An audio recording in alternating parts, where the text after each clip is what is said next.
இன்றைக்கி நம்ம எதை பற்றி பார்க்க போகிறோம்னா ட்விட்டரில் எப்படி நம்ம ட்வீட் பண்ணுறது. அந்த ட்வீட்டில் ரெண்டு இருக்குது, ரீட்வீட் பண்ணுறது இருக்குது, கோட் பண்ணி ட்வீட் பண்ணுறது இருக்குது. நம்ம இதில் வந்து ரெண்டுமே பார்க்க போகிறோம். இப்போ இந்த மாதிரி நீங்கள் ட்விட்டரில் வந்து லாகின் பண்ணதுக்கப்புறம் இந்த மாதிரி உங்களுக்கு இன்டர்ஃபேஸ் வரும். ஸோ வந்ததுக்கப்புறம் அந்த எந்த போஸ்ட் ரீட்வீட் பண்ணமோ அந்த போஸ்ட்டுக்கு போயிடணும். உதாரணமாக உங்கள் நண்பர்கள் ஒருத்தர் போஸ்ட் பண்ணியிருக்காரு அப்படின்னு வச்சுக்கோங்களேன். அந்த போஸ்ட் பண்ணியிருக்கிறத நீங்கள் ரீட்வீட் பண்ணணும்னா ஜஸ்ட் நீங்கள் இந்த மாதிரி போய் அந்த ட்வீட்டை வந்து நம்ம வந்து செலக்ட் பண்ணிக்கணும். ஸோ இந்த மாதிரி நீங்கள் ஜஸ்ட் வந்து செலக்ட் பண்ணிக்கோங்க. இந்த செலக்ட் பண்ணதுக்கு அப்புறம் நீங்கள் இந்த மாதிரி இந்த ரீட்வீட் இந்த ஐகான் இருக்கு பார்த்தீங்களா, இதை ஜஸ்ட் கிளிக் பண்ணீங்கன்னா ரெண்டு ஆப்ஷன்ஸ் உங்களுக்கு வரும். ஃபர்ஸ்ட் இருக்கிறது வந்து பார்த்தீங்கன்னா ரீட்வீட், செகண்ட் வந்து பார்த்தீங்கன்னா கோட் ட்வீட் அப்படின்னு இருக்கும். ரெண்டுத்துக்கும் உள்ள டிஃபரன்ஸ் ஃபர்ஸ்ட் என்னன்னு பார்ப்போம். ரீட்வீட் என்பது அவங்க ஒரு போஸ்ட் பண்ணியிருக்காங்க, அதை வந்து திருப்பி அதை வந்து ரீட்வீட் பண்ணீங்கன்னா இது வந்து உங்களுடைய ப்ரொஃபைல் உங்களுடைய பேஜில் வந்து அது வந்து டிஸ்பிளே ஆகும். இப்போ ஃபேஸ்புக்கில் எப்படி வந்து ஷேர் இருக்கோ அந்த மாதிரி இது வந்து சிம்பிளி வந்து ஷேர் ஆயிரும். இதுதான் வந்து ரீட்வீட் பண்ணுறது. ஓகேங்களா. செகண்ட் பண்ணுறது வந்து பார்த்தீங்கன்னா கோட் ட்வீட். கோட் ட்வீட் அப்படின்னா என்னன்னா நீங்கள் ஜஸ்ட் கிளிக் பண்ணதுக்கு அப்புறம் உங்களுக்கு உங்களுடைய கமெண்ட்ஸ் வந்து ஆட் பண்ற மாதிரி ஒரு ஆப்ஷன்ஸ் வரும். இப்போ நம்ம ட்ரெண்ட் பண்ணிட்டு இருக்கோம். ட்ரெண்ட் பண்ணும்போது நம்பர் ஆஃப்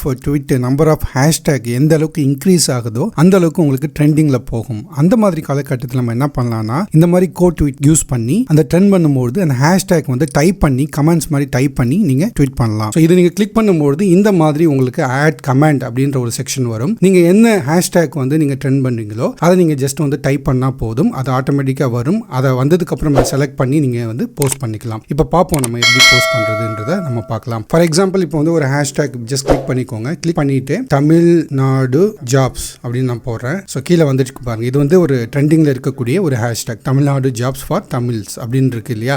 இது டைப் பண்ணதுக்கு அப்புறம் இந்த மாதிரி நீங்க செலக்ட் பண்ணிக்கோங்க. செலக்ட் பண்ணதுக்கு அப்புறம் நீங்க என்ன பண்ணலாம், ஜஸ்ட் இது வந்து ட்வீட் அப்படின்னு கொடுத்தீங்கன்னா ட்வீட் ஆயிரும். இதெல்லாம் வந்து கோட் ட்வீட். இந்த மாதிரி பண்ணும்போது உங்களுக்கு வந்து ஹேஷ்டேக்கோட கவுண்ட் வந்து இன்க்ரீஸ் ஆகிட்டே இருக்கும். ஈஸியா நீங்க பயன்படுத்தக்கூடிய ஹேஷ்டேக் ட்ரெண்டிங்ல போயிடும்.